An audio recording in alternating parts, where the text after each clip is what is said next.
پیروں میں آئے گا.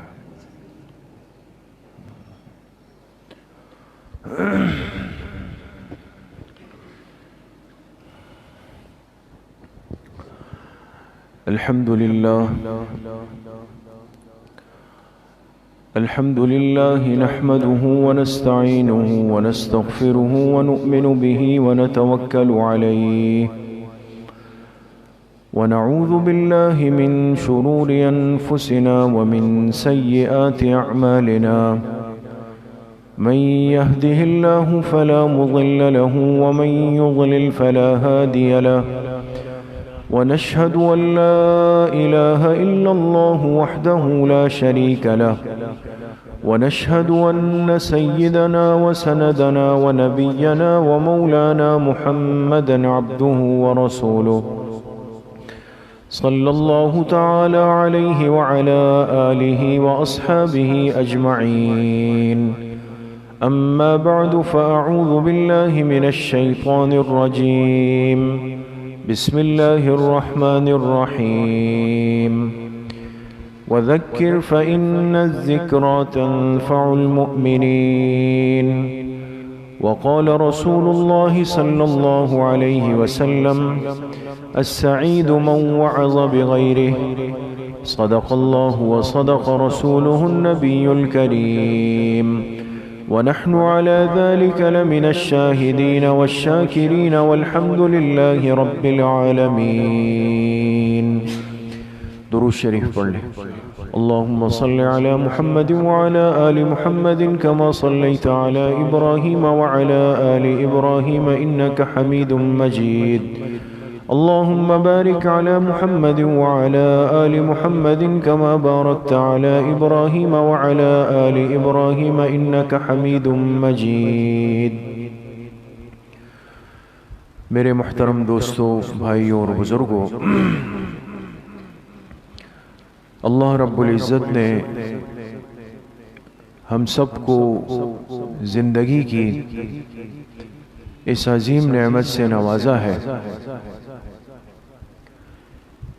لیکن زندگی کے دینے کا جو مقصد حقیقی ہے، اس دنیا میں انسان کو بھیجنے کا جو مقصد حقیقی ہے، وہ بھی اللہ پاک نے اس انسان پہ کھول کے واضح فرمایا ہے. اس لیے اگر یہ انسان اس زندگی میں اپنے مقصد سے ہٹتا ہے، خلاف مقصد زندگی گزارتا ہے، تو اس کے نقصانات اس جہاں میں بھی ہے، اس جہاں میں بھی ہے. اس لیے قرآن کریم میں اللہ پاک نے انسان کو واضح طور پہ فرمایا، لَقَدْ خَلَقْنَا الْإِنسَانَ فِي كَبَدٍ. سورہ بلد پارہ نمبر 30 میں اللہ پاک نے فرمایا لَقَدْ خَلَقْنَا الْإِنسَانَ فِي كَبَدٍ. یقیناً ہم نے انسان کو پیدا کیا ہے فی کبد. کبد کہتے ہیں وہ زندگی جو مشقتوں سے، تکلیفوں سے بھری ہوئی ہو. یہ انسان اس دنیا میں جو زندگی گزارے گا اس میں مشقتیں اور تکلیفیں زیادہ ہیں، آزمائشیں زیادہ ہے، محنت زیادہ ہے، کام زیادہ ہے. اس کی وجہ میرے دوستو بزرگوں یہ ہے کہ جب انسان کے لیے کوئی بہت بڑا انعام، منصب طے کر لیا جائے تو اس تک پہنچنے کے لیے اس کو بڑی مشقتوں سے گزارا جاتا ہے. اس لیے ہمارے بزرگوں نے، اللہ والوں نے ایک مشہور مقولہ کہا ہے، لیکن اللہ والوں کی باتوں میں بڑی حکمت ہوتی ہے، وہ کام سے خالی نہیں ہوتی. تو اللہ والے فرماتے ہیں کہ ہماری یہ زندگی یہ کام کے لیے ہے، اور قبر آرام کے لیے ہے، اور آخرت انعام کے لیے ہے. دیکھیے زندگی کی ترتیب بتائی کہ آئے کیوں، اللہ نے بھیجا کیوں. لَقَدْ خَلَقْنَا الْإِنسَانَ فِي كَبَدٍ. یہ ساری زندگی کام ہی کام ہے، مشقت ہی مشقت ہے، ایک سے ابھی فارغ نہیں ہوئے دوسرا کام متوجہ ہو جائے گا۔ یہ تو ہماری زندگی کا ایک مشاہدہ ہے۔ کتنی دفعہ ہم کہتے ہیں بھئی یہ ہو جائے بس پھر تھوڑا سا اب آرام کریں گے، یہ کام پورا ہو جائے تو پھر 3 دن آرام کریں گے، 1 ہفتہ آرام کریں گے، 1 سال آرام کریں گے، لیکن ابھی وہ کام انتہا تک نہیں پہنچتا کہ دوسرا کام سر اٹھا لیتا، انسان اس کی طرف بھاگ جاتا ہے، ابھی وہ پورا نہیں ہوا کہ تیسرا کام سر اٹھا لیتا۔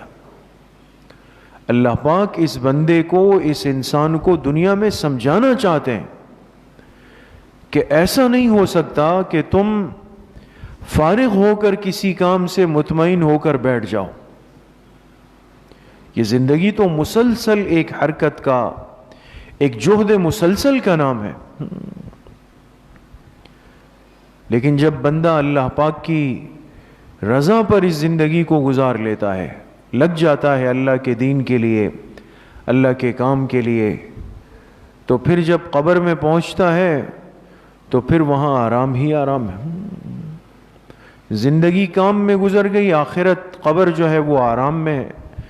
پھر ایک دن فرشتہ ان کو قبر سے اٹھائے گا کہ بھئی اٹھ جاؤ، میدان محشر قائم ہے۔ تو اتنی لمبے عرصے کی نیند کر کے بھی حدیث پاک میں آتا ہے، یہ کہے گا فرشتے کو کہ بھئی چھوڑ دو، میری نیند ابھی پوری نہیں ہوئی۔ یعنی ایسی لذت والی نیند ہوگی کہ اس کو لگے گا کہ ابھی تو تھوڑی دیر آرام ہوا ہے، کہے گا مجھے مزید تھوڑی دیر آرام کرنے دو۔ پھر اللہ کی بارگاہ میں پیشی ہوگی اور پھر وہاں انعام ہی انعام ہے۔ اس لیے میرے محترم دوستوں، بھائیوں اور بزرگوں، اگر آج ہمارے ذہن میں یہ بات بیٹھی ہوئی ہے کہ اس زندگی میں، اس دنیا میں کوئی ایسا وقت آ جائے گا کہ جس میں میں بالکل آرام سے بیٹھ کر کے اپنے لیے چین سکون کی نیند کر لوں گا اور کوئی کام کرنے کو نہیں ہوگا، تو ایسا نہیں ہو سکتا۔ یہ زندگی تو مسلسل ایک تحرک کا، ایک حرکت کا، ایک مشقت کا، ایک محنت کا نام ہے۔ ہاں، اگر ایک انسان اپنی زندگی کے مقصد کو، اس کی ترتیب کو بھول جائے، خلاف ترتیب زندگی پر آ جائے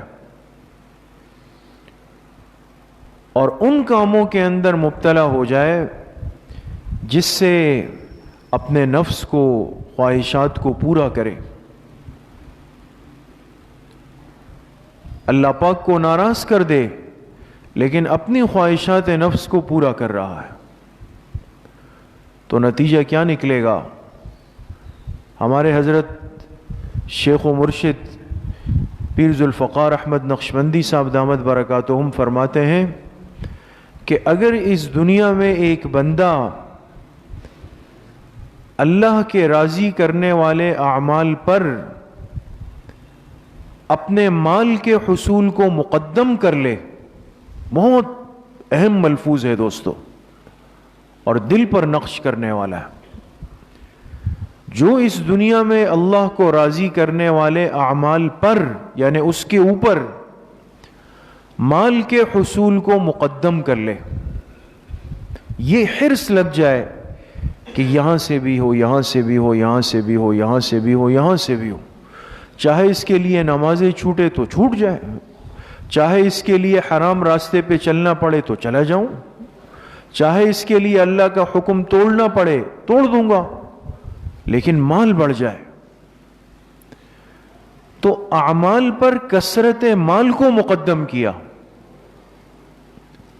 اعمال پر کثرت مال کو مقدم کیا، تو حضرت فرماتے ہیں ایسے مال کا نتیجہ کیا ہے؟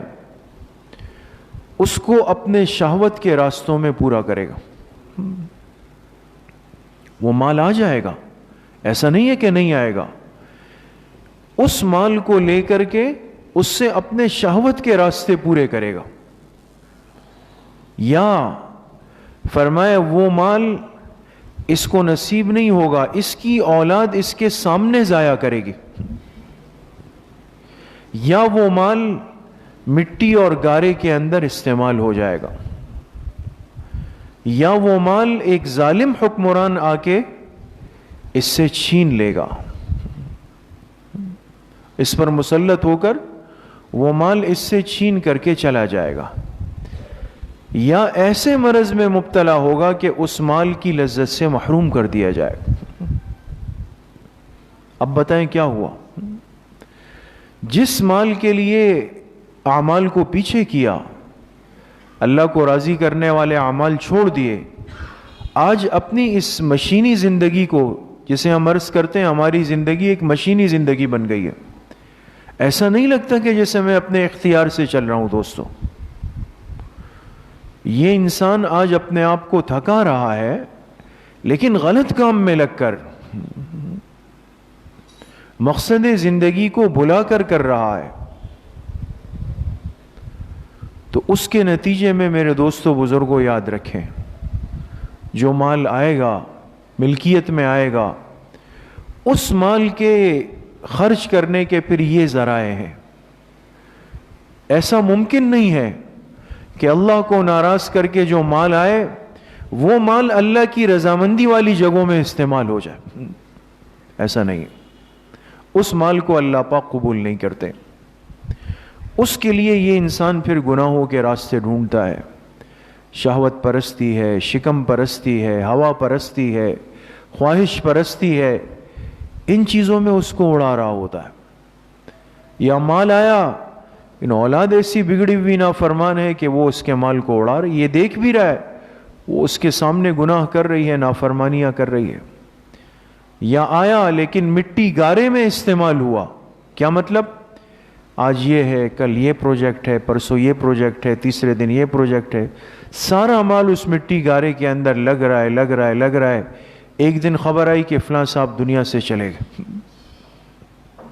خود نہیں ملا اس کو، یا کوئی ظالم حکمران آ کے اس کو گردن سے پکڑ لے گا، کہے گا مال کا حساب دو، اس کا حساب دو بھائی، کہاں سے لیا، کہاں سے کمایا، کہاں سے وصول ہوا، تمہاری کمائی تو اتنی نہیں ہے، اب بتاؤ اس کا حساب کتاب دو۔ آج جو سب پریشان ہے، یہ کیا ہو رہا ہے دوستو؟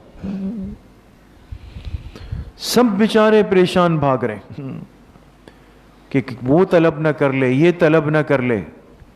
یہ پریشانی اسی دن آئی ہے کہ جب کماتے ہوئے اس بات کی فکر نہیں تھی کہ شاید بہت سارے اعمال کو ٹھکرا کر اس مال کے لیے بھاگ رہا ہوں، اور یا پھر خدا نخواستہ ایسا مرض لگے گا کہ مال تو سارے ہوں گے، ساری چیزیں ہوں گی، لیکن اس مال کی لذت حاصل نہیں کر سکوں گا، خود کچھ نہیں کھا سکتا، وہ اسی طریقے سے چلا جائے گا۔ اس لیے میرے عزیزوں، دوستوں، بھائیوں اور بزرگوں،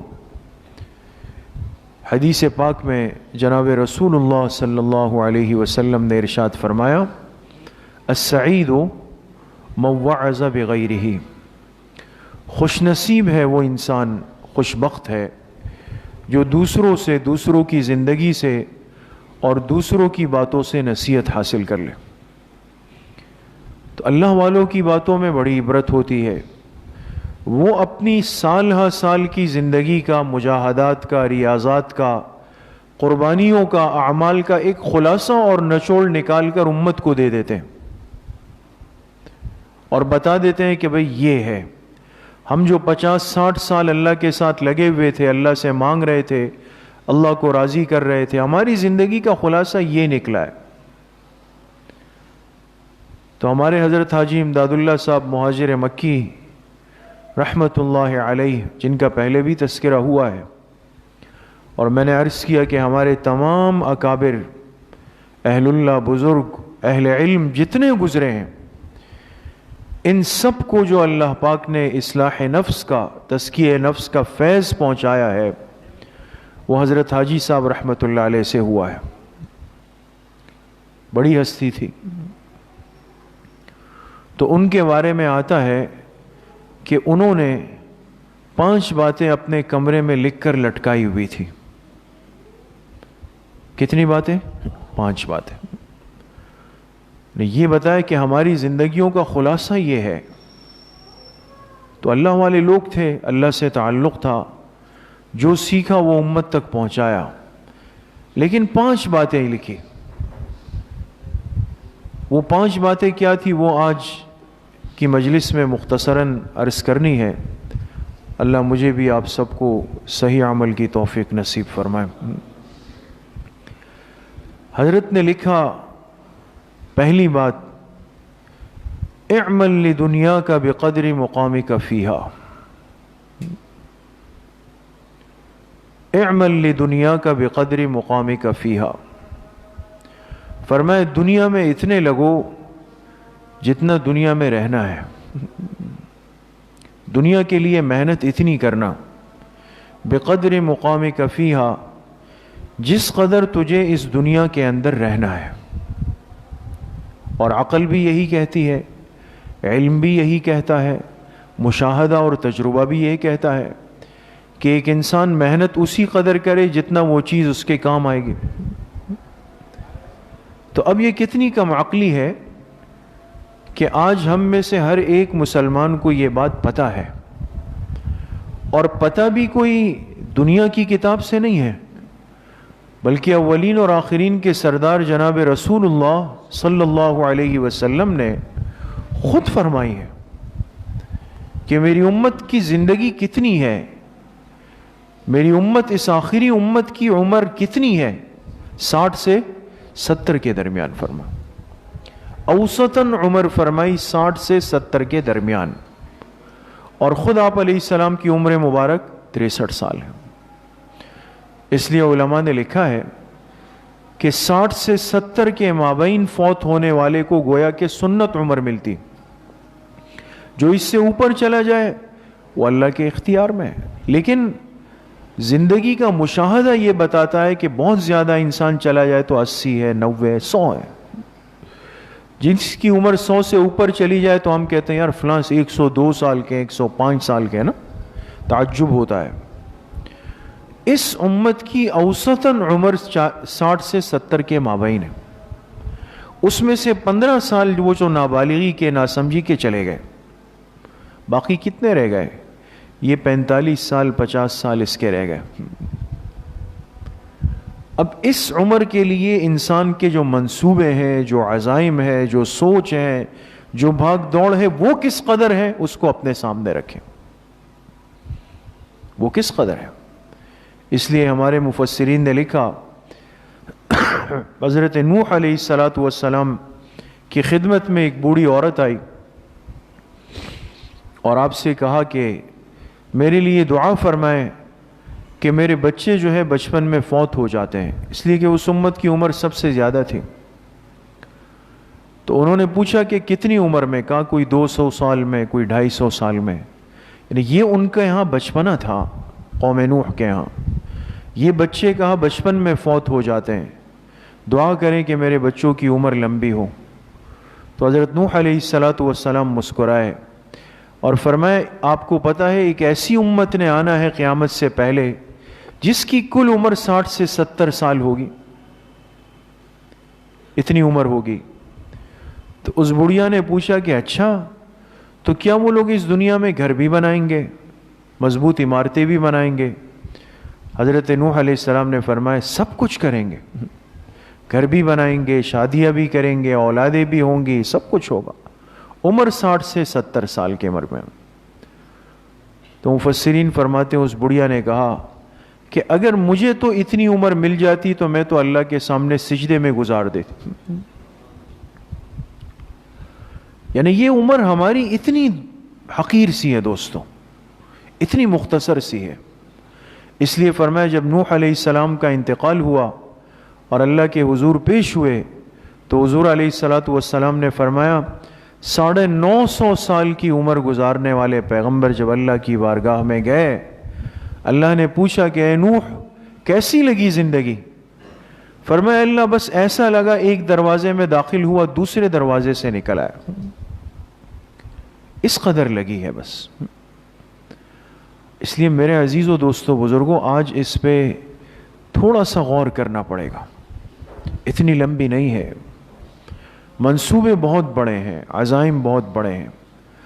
اللہ سے کاٹ کر جو زندگی گزر رہی ہے یہ خطرناک ہے دوستو، اور اللہ سے تعلق جوڑ کر پھر انسان دنیا کمائے بھی، محنت بھی کرے، اسباب جمع بھی کرے، وہ پریشانی نہیں ہے۔ مصیبت یہ گلے لگ گئی ہے کہ اللہ کو ناراض کر کے اور اللہ کی نافرمانیاں کر کے اور سارے اعمال کو پیچھے کر کے دنیا کی دوڑ ہو رہی۔ اعمل لدنیاک بقدر مقامک فیہا، دنیا کے لیے اتنی محنت کر لو، فرمایا جس قدر تمہیں دنیا کے اندر رہنا ہے۔ دوسری نصیحت لکھی وَاعْمَلْ لِآخِرَتِكَ بِقَدْرِ لِقَائِكَ فِيهَا، آخرت کے لیے اس قدر محنت کر لو جتنا آخرت میں رہنا ہے۔ تو آخرت میں کتنا رہنا ہے دوستو؟ اس کی کوئی حد ہے؟ کوئی حد نہیں ہے اس کی کوئی انتہا نہیں ہے، اس کے لیے کوئی اختتام نہیں ہے۔ اس زندگی کا آغاز تو ہے لیکن اس کا اختتام نہیں ہے دوستو۔ تو اس کے لیے کس قدر محنت ایک انسان کو کرنی چاہیے؟ فرمایا اس قدر محنت اس آخرت کی زندگی کے لیے کر لو۔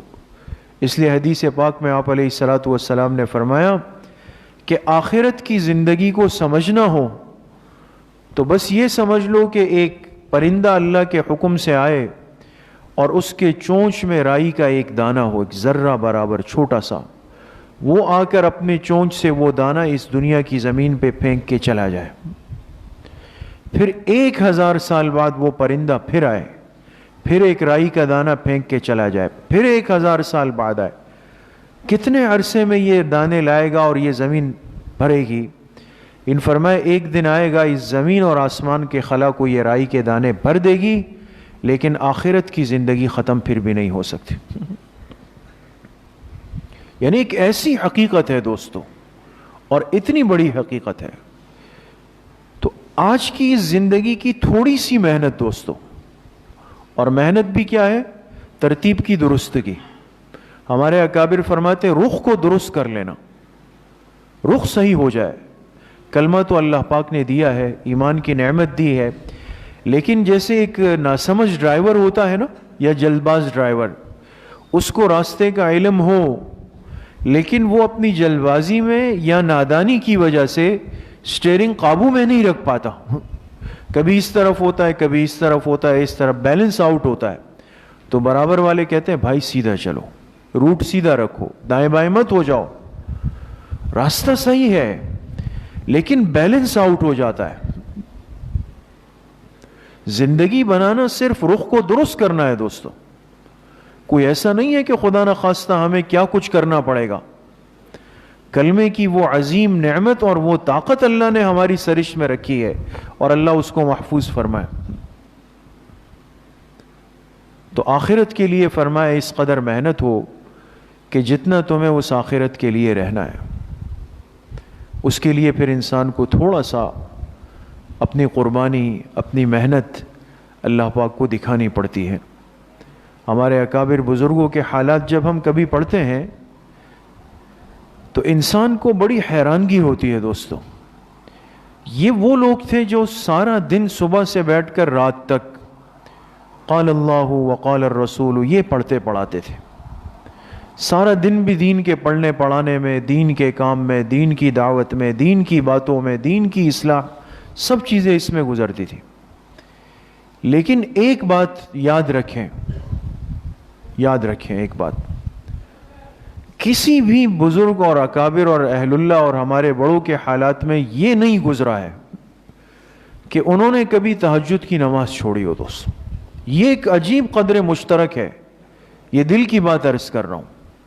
ہم نے جہاں پڑھا اور جس کو پڑھا ہے، ایک بات مشترک ملتی ہے، کتنے بھی تھک گئے، کتنا لمبا سفر کر کے آئے، لیکن تہجد نہیں چھوڑتے تھے دوستو۔ کیوں؟ اس لیے کہ ان کو اندازہ تھا کہ یہ وقت جو ہے یہ اللہ کی تقسیم کا ہے، اس وقت اللہ کے خزانے تقسیم ہوتے ہیں۔ آج تھوڑا سا میرے دوستو بزرگوں اس پر توجہ دینے کی ضرورت ہے۔ تیسری بات فرمائی وَاعْمَلْ لِلَّهِ بِقَدْرِ حَاجَتِكَ إِلَيْهِ، اللہ سے اتنا تعلق قائم کر لو جتنا تم اللہ کے محتاج ہو۔ تو بھئی ہم سب کس کے محتاج ہیں؟ اللہ کے. اور کسی خاص وقت میں ہے یا ساری زندگی میں؟ ساری زندگی. زندگی کا کوئی ایسا لمحہ تو ہمارے پاس نہیں ہے کہ جس میں میں اور آپ کہیں کہ خدا نہ خواستہ نعوذ باللہ اس وقت مجھے اللہ کی احتیاج نہیں ہے. اللہ کی حاجت، اللہ کی محتاجگی، اللہ کے در کا بھکاری ہونا، یہ تو ہماری ہر وقت کی ضرورت ہے. ایک لمحے کے لیے بھی ہم اس سے خالی نہیں رہ سکتے کہ انسان اس کے بغیر رہ جائے. اللہ سے تعلق اور دوستی اور مانگنا اس قدر ہو جتنا ہم اللہ پاک کے محتاج ہیں اور جتنا ہمیں اللہ پاک کی ضرورت ہے. اور وہ ہر وقت کی ضرورت ہے میرے دوستوں بزرگوں. ایک لمحے کے لیے بھی ہم اللہ پاک سے دور نہیں ہو سکتے. ہمارا تعلق اللہ پاک سے جڑا رہے، دل ہر وقت اللہ پاک کے ساتھ قائم رہے. ہمارے بزرگوں نے ایک لفظ لکھا ہے وقوف قلبی کا. وقوف قلبی. قلب تو جانتے ہیں نا، قلب کس کو کہتے ہیں؟ دل کو. دل کو. اور وقوف کے معنی آتے ہیں ٹھہر جانا، وقف، ٹھہر جائے. فرماتے ہیں بندہ اللہ سے وقوف قلبی کا تعلق رکھ لے. اور یہ تعلق کیا ہوتا ہے کہ انسان دنیا کے سارے کام کرے گا، سارے کام، یہاں تک لکھا کہ یہ سو جائے گا، آرام کرے گا، کاروبار کرے گا، دنیا کی بھاگ دوڑ کرے گا، اس کے ہاتھ پیر آنکھ ناک ہر چیز اپنے کام میں لگی ہوئی ہوگی، لیکن دل کا تعلق کس سے ہوگا؟ اللہ پاک سے. اس کو وقوف قلبی کہتے ہیں دوستوں. اور یہ کیفیت جب آ جائے تو 24 گھنٹے گویا بندہ اللہ پاک سے جڑ جاتا ہے. اور یہ تھوڑی سی محنت اور توجہ کے ساتھ ہوتا ہے. یہ ہے کہ ہم اللہ سے تعلق ایسا رکھیں جتنا ہمیں اللہ پاک کی ضرورت ہے، ہم اللہ پاک کے کس قدر محتاج ہیں، اور وہ ہر وقت ہے دوستو. اس لیے اٹھتے بیٹھتے، نیک عمل کے بعد، اٹھنے کے بعد، سونے سے پہلے، کام پر جانے سے پہلے، کام پر بیٹھنے کے بعد، ہر وقت اللہ کے شکر کے، اللہ کی یاد کے کلمات انسان ادا کرے. انسان اللہ سے جڑا رہے. حضرت موسیٰ علیہ السلام کی خدمت میں بنی اسرائیل کے ایک عالم آئے اور پوچھا کہ اے موسیٰ علیہ السلام، ہمیں حکم ہے کہ ہم اللہ پاک کو راضی کر لیں، اللہ ہم سے راضی ہو جائیں، تو ہمیں پتہ کیسے چلے گا کہ اللہ ہم سے راضی؟ دیکھیں بڑی اہم بات ہے. ہر بندہ چاہتا ہے اللہ مجھ سے راضی ہو، لیکن پتہ کیسے چلے کہ اللہ راضی ہے؟ تو موسیٰ علیہ السلام اللہ کی طرف متوجہ ہوئے کہ یہ بندہ پوچھ رہا ہے کہ اللہ ہم آپ کو راضی تو کرنا چاہتے ہیں، لیکن ہمیں پتہ کیسے چلے گا؟ اللہ پاک نے فرمایا اس سے کہہ دو کہ اپنے دل میں جھانک لو. اگر یہ بندہ اپنے دل میں مجھ سے راضی ہے تو میں اس سے راضی ہوں، اور اگر یہ مجھ سے راضی نہیں ہے پھر میں بھی اس سے راضی نہیں ہوں. اب ہوتا یہ ہے کہ ہم کہتے ہیں اللہ مجھ سے راضی ہو جا، مجھ سے راضی ہو جا، مجھ سے راضی ہو جا، لیکن دل میں اللہ سے بہت ساری ناراضگیاں لے کر بیٹھے ہوئے ہوتے. میرا یہ کام نہیں ہوا، اتنے دن سے دعا مانگ رہا ہوں، یہ مسئلہ حل نہیں ہو رہا. تو زبان سے تو نہیں کہہ رہا ہوں نا دوستو، لیکن دل میں اللہ سے گلے شکوے کر رہا ہوں. جب تک بندہ اپنے دل میں اللہ سے راضی نہیں ہو جائے، اللہ پاک اس سے راضی نہیں ہوتے. کتنا آسان ہے، ہم اپنے دل کو، اپنے قلب کو اللہ پاک سے راضی کر لیں. اے اللہ میں آپ سے ہر حال میں راضی ہوں، آپ نے میری دعا جلدی سنی، وہ بھی آپ کی حکمت سے تھا، دیر سے سنی، وہ بھی آپ کی حکمت سے تھا، اور شاید اس دنیا میں قبول ہی نہ ہو، آخرت میں ہو، وہ بھی آپ کی حکمت سے ہے، میں سب پہ راضی ہوں. یہ کیفیت جب آ جائے تو گویا اللہ پاک اپنے اس بندے سے راضی ہو جاتے ہیں. چوتھی چیز فرمائی کہ وَاسْتَعِنْ بِالَّذِي لَا يَحْتَاجُ أَحَدًا. فرمائے مانگو اس ذات سے جو کسی ایک کا بھی محتاج نہیں ہے، جو کسی کا محتاج نہیں ہے. اور وہ صرف کون سی ذات ہے؟ اللہ پاک کی ذات ہے، جو کسی وقت، کسی لمحے کسی کا بھی محتاج نہیں ہے. مدد کے لائق ذات صرف اسی کی ہے، اس کے علاوہ کسی اور کا تصور بھی مت کرو، سوچو بھی نہیں. انسان ہر وقت، بندہ ہر وقت اللہ پاک کے سامنے اپنے ہاتھ دراز کر کے بیٹھا رہے. وہ در ایسا ہے، وہ دربار ایسا ہے کہ جس میں نہ کوئی منصب کی تخصیص ہے، نہ وقت کی تخصیص ہے، نہ حصوں کی تخصیص ہے۔ اللہ اپنی شان کے مطابق جس کو جتنا دیتے ہیں نواز دیتے ہیں۔ کسی کو کم دیا وہ بھی اللہ کی حکمت سے ہے، ہماری سمجھ میں نہیں آئے گا۔ زیادہ دیا وہ بھی اللہ کی حکمت سے ہے، ہماری سمجھ میں نہیں آئے گا۔